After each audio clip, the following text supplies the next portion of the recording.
Alright, what's up guys? My name is Zack, and for the last week I've been driving the 2025 Ford Maverick LOBO. Up front is a 2.0 liter turbocharged inline 4, and down below is a 7-speed automatic transmission. Now I'm super excited to be making this video here today because I've spent the last week driving the Maverick LOBO, and this is new for 2025. LOBO in Spanish means wolf, and so this is their performance-oriented version of the Maverick. They have since now spread it also to the F-150, offering a street truck version of that, but this is a little bit more aggressive, powerful, kind of meant for like track day enthusiast small truck things, and so we're going to be talking about all the goodies that come along with it here today. But if you'd like to submit your own vehicle and have it reviewed here on the channel, you can head on over to my website, zackpradel.com/submit.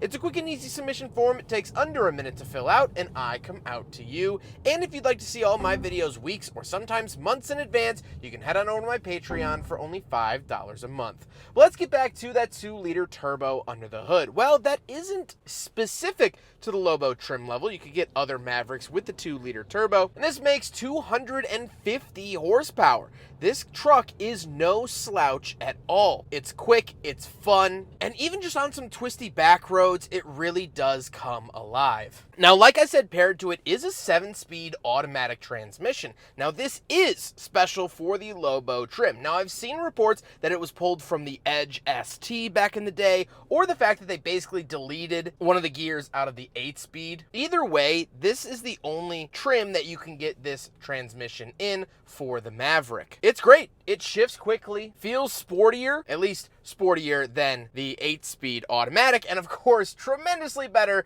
than the CVT that you would find in the front-wheel drive Maverick. Last but not least, the LOBO only comes with all-wheel drive, and it does have torque vectoring all-wheel drive, which we'll talk about in a little bit because it is very enthusiast-oriented.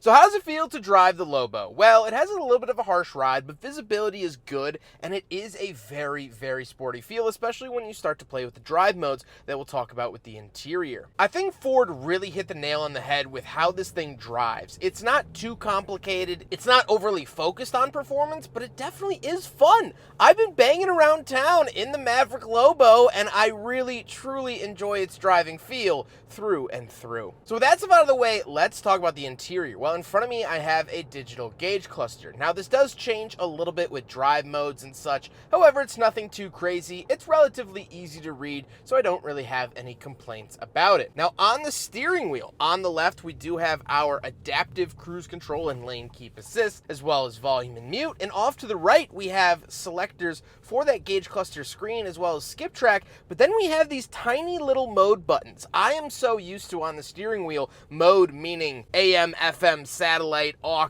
Bluetooth. No, this is actually your drive mode select. It took me a very long time to actually find it here. So we do have some interesting drive modes, but the most interesting being LOBO mode. So of course that is only for the LOBO trim, and that is for spirited on-track driving. Now, a little birdie told me that if the pavement's a little wet and you're in LOBO mode, you can get this thing to drift and maintain a drift pretty easily. It acts as though it is a rear-wheel drive, or at least rear-biased system with that torque vectoring, and it allows you to have a lot of fun. You can have some very spirited, slidey driving. Again, a birdie told me that they definitely didn't try that at the Best Western off of Route 17 in a rainstorm, so you know, but the birdie said it was a lot of fun. Off to the left, we do have a climate control vent, headlight switch, and gauge dimmer switch, and moving on to the door, we have lock and unlock, power mirrors, and power windows, along with this odd-looking door card. I don't overly love it, but all Mavericks kind of come with this. It's kind of a new age design. And moving into the center, we do have a B&O speaker up at the top. The sound system is absolutely wonderful. And we have our giant infotainment. I like this. It is a lot clearer. It does have wireless Apple CarPlay and Android Auto. We get some cool features and ambient lighting. We also get a 360 camera, which is wonderful. However, most of your climate controls are ran through the screen, and I'm learning to like them more and more, or at least get used to them more and more. However, the temperature dials still really irritate me. because they give you the plus and the minus option to go up and down. But when you hit it, it still pulls up the giant slider, which blocks my map or music. Just leave the little buttons down at the bottom, and then if you maybe hit the center, then it'll give you the slider to fine tune it. But you already have the plus minus buttons. Leave it down at the bottom. But overall, this was a lot less laggy than the Mustang GT I had last year, where I had to wait a full minute to adjust my climate controls after the vehicle turned on. This is shortened to just a few seconds. Then we do have 2 climate vents. We do have our Pro trailer on and off. This does have the tow package. And off to the right, we have our max defrost. But that's it for climate controls. We have hazard switch, auto holding brake, skip track and camera, as well as volume, but no physical climate controls. Down below, we do have a window switch for our rear window, as well as USB-A and USB-C, and the engine start-stop. We have a wireless charger and a bunch of really nice cubby spaces down below. Cup holders off to the right that fail the big friggin' bottle test. Wah, wah, wah. Shifter off to the left of that with the power parking brake, traction control off, and auto start stop on and off. We get some more cubby space and a center console with absolutely nothing in it. The seats are leather. They do have LOBO embossed in them. I really like that look. We get yellow and blue stitching, added sort of a fun flair to the seats for the LOBO edition, and I really enjoyed that as well. They've been comfortable. I took this on a 2.5 hour drive and I didn't feel stiff. My back didn't hurt, so it was a good day. However, speaking of seats, we do have back seats, so let's go do a back seat review. All right, so we're in the back of the Ford Maverick LOBO, and a couple of things to note. This is my driving position. My knees are hitting the seat a little bit. If I adjust myself properly, I can avoid that. Power windows, 2 USB-Cs, as well as a wall outlet. This has been absolutely wonderful. The week that I've had it, I've taken this to go play with my RC cars, and I was charging one while driving the other. Super helpful there. We do get a center console with 2 cup holders, and as we mentioned, there is a switch to open up the middle window back here. So this is a relatively nice space to be, especially considering the fact that A, I'm in a pickup truck, but B, I'm on a more compact platform. This is shared with like the Bronco Sport. I almost called it the Bronco 2. The Bronco 2. This is shared with the Bronco Sport, and like basically this is an escape, essentially. So the backseat space is relatively manageable given those restrictions. So I like that a lot. Let's hop into the very back. We'll take a quick look at the bed and cargo space, and then we'll talk about the looks. All right, we're on the back of the Ford Maverick, and we just have a simple latch right here. No assisted tailgate, no power tailgate, just the good old traditional cables. Now, coming around the side here, we do have a wall outlet over here. Absolutely love to see that. We have some tie downs, nice Ford sprayed in bed liner and whatnot.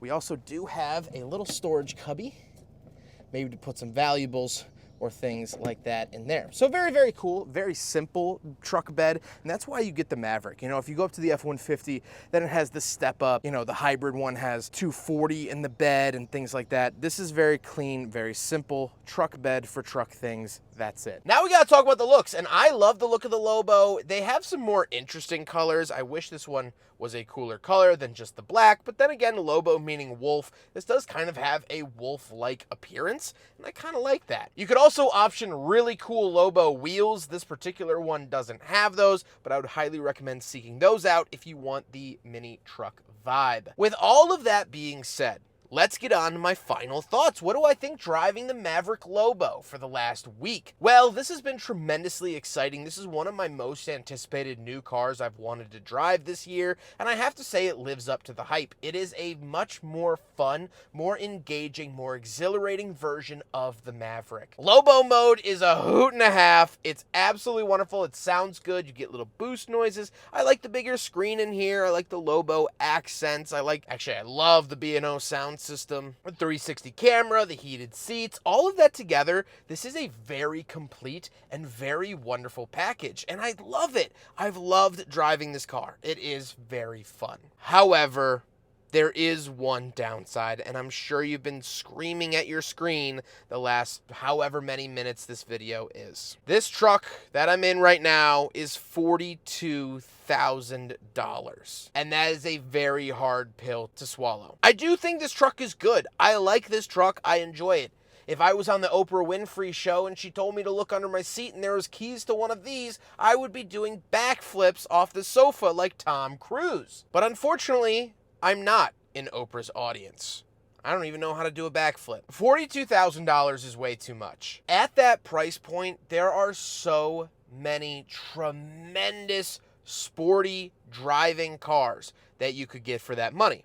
I'll name a few here. The Mazda Miata, the Toyota GR86/Subaru BRZ, Honda Civic Si. GR Corolla is gonna be about the same money. Same with a Subaru WRX TS. And even Ford's very own Ford Mustang EcoBoost Premium starts at $37,000. Now, the Lobo does start at $37,000 as well, but the vehicle I'm driving right now with the added goodies is $42,000. I can't really make a case for the Lobo at that price because all the performance cars that I just named drive better than the Lobo. This is a truck full of compromises. Yes, it's sporty and fun, but it also has to equate for a truck bed. It has a higher center of gravity than those other vehicles. Those other vehicles, a lot of the time, were rear-wheel drive. A lot of those vehicles are offered with manual transmissions. And so this starts to be a very, very specific use case. Honestly, what I've been able to come up with is that if you live in a city, have a decent amount of money, and have a BMX bike, get this. But if you have a mountain bike, you would get the Tremor to get to the trails. If you were a skateboarder, just get a Honda Civic Si or Type R. If you're a scooter rider, you probably take the bus anyway, so you don't even need a car. So as much as I love driving it, I don't think the value is there. I think $42,000, a lot of money, and there are a lot better options for that. But if every car was free and I had a garage the size of Texas, this would be in it. I do enjoy it. I just don't have the wallet for it. And if I'm spending my own money, I'm gonna buy something else. I hope you guys enjoyed the video. Huge thank you to Ford for letting me borrow their Lobo for the last week. Huge thank you to G. Schmitz for facilitating the cleaning and delivery of this vehicle. And of course, the Midwestern Automotive Media Association. But I hope you guys enjoyed the video. Don't forget to rate the video, comment on the video, and subscribe if you really liked it. Take care, guys.